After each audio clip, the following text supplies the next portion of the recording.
Hi friends, welcome to my channel smart Nagaraja vlogs. Friends, ఈరోజు మా village నుండి హంద్రినివాక canal work జరుగుతుంది. చూడండి ఎలా చదును చేశారు. పెద్ద పెద్ద ఇటాచీలు తెచ్చి, ఇది బ్రిడ్జ్ అన్నమాట. ఇక్కడ లీకేజ్ ప్రాబ్లం లేకుండా కాలువలో వాటర్ సాఫీగా పోవడానికి ఇలా చదును చేసి దీనిపైన కాంక్రీట్ వేస్తాడు. చూడండి, ఇటాచి వర్క్ చేస్తూ ఉంది. ప్రతి ఒక్క బ్రిడ్జ్ దగ్గర ఇలా నీట్గా రెడీ చేసి తర్వాత కాంక్రీట్ వేసి లీకేజ్ ప్రాబ్లం రాకుండా చేయడం జరుగుతుంది.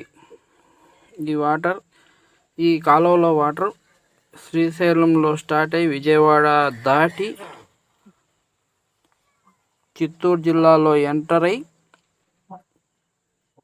కుప్పం నియోజకవర్గం, చంద్రబాబు నాయుడు నియోజకవర్గం కుప్పంలో ముగుస్తుంది. అక్కడ వరకు ఉంది ఈ కాలువ.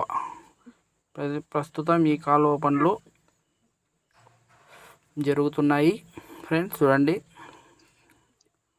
గత ప్రభుత్వంలో వైసీపీ ప్రభుత్వంలో 2 నెలల 30 రోజులు ధారాళంగా వాటర్ పోయినాయి. తర్వాత ఎలక్షన్ కోడ్ వచ్చిన తర్వాత చూడండి, పిల్లలు కూడా ఎంత ఎంజాయ్ చేస్తున్నారో. ఇటాచి దగ్గర, జేసీబీ దగ్గర వచ్చి బాయ్ చెప్తున్నారు. 2 నెలల 30 రోజులు ధారాళంగా వాటర్ పోయినాయి గత ప్రభుత్వంలో. ఎలక్షన్ కోడ్ వచ్చిన తర్వాత వాటర్ స్టాప్ చేశారు. ఎందుకు వాటర్ ఉందో లేదో తెలియదు. ప్రజెంట్ ఈ ప్రభుత్వంలో పనులు వాటర్ సాఫీగా వెళ్ళడానికి, అక్కడి నుంచి వచ్చే వాటరు లీకేజీ ప్రాబ్లం రాకుండా కాలువను చదును చేసి కాంక్రీట్తో ఫిల్ చేసి కాలువ పూర్తయిన తర్వాత వాటర్ వదులుతారు. ఈ వాటరు ప్రజల సాగుకి, త్రాగునీటికి అవసరాలయ్యే సమ్మర్ స్టోరేజ్ ట్యాంకులను నింపి ఆ తర్వాత వాటర్ని ఈ కెనాల్ ద్వారా, కెనాల్ అంటే కాలువ ద్వారా దాదాపు 7-8 పంప్ హౌసుల ద్వారా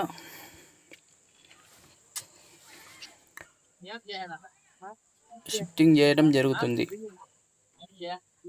ప్రతి ఒక్క 10 కిలోమీటర్లకు ఒక ఇటాచి, దానికి సంబంధించిన ఇంజనీరు, వర్కర్స్ వచ్చి కాలువ పనులను చూస్తున్నారు. ఈ కాలువ పనులు పూర్తయితే ఒక 2-3 నెలల్లో ఈ కాలువలో వాటర్ వస్తుంది.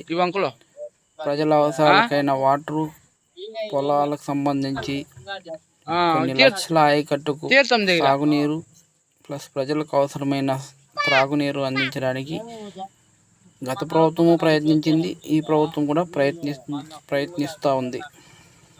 ఈ వాటర్ ద్వారా ప్రజలందరికీ ఎంతో మేలు చేకూరుతుందని ప్రజలందరూ భావిస్తారు.